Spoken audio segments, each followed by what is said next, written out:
Ya taharuki na wasiwasi imekumba wakazi wa mji wa Voi katika kaunti ya Taita Taveta baada ya barua zinazosemekana kuchapishwa na wanaoabudu shetani, yani devil worshippers, kupatikana zimesambazwa katika eneo hilo.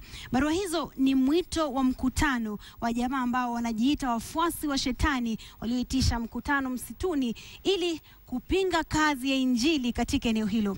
Wakazi waliojawa na wasiwasi sasa wanasema kuwa wamo mbioni kuomba ili kuepukana na visirani vilivyopangwa katika barua hiyo. Ni barua ambayo ilikuwa imechapishwa na kuokotwa njiani.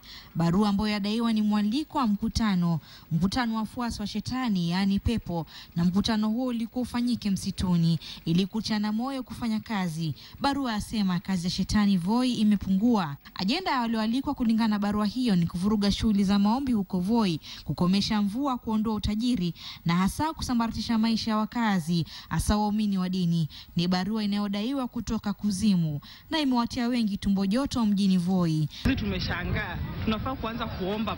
Hiyo kitu inafaa watu wazingatie maombi sana. Yaani tusilale kwa sababu sasa tunapigana vita na shetani. In Taita people do pray and they pray hard and they fast. Unaona? And all pastors ambao wako hapa wako in unity. That is why vitu kama hizo zinaletwa kutatiza wa Kristo. Sasa wakazi wamegeukia maombi wapo barua hiyo ni ya kweli. Mimi hata siamini vitu kama hivyo. Mimi naona hata nupuzi tu. Hata watu wakiweka katika hizo, wakiweka imani yao katika mambo, inaweza kuwa ni ukweli kwa wale ambao wanaamini. Kasisi Samson Maluda ametueleza kuwa ni vyema kuomba tena kwa sana, kwani shetani yupo kulingana na maandishi ya Biblia. Kwa sasa wakazi wa Voi wanayo maoni mengi kuhusiana na mkao huo, na iliyosalia ni kuomba kuepusha na mabaya wapo barua hiyo ni ya kweli na ni ya shetani.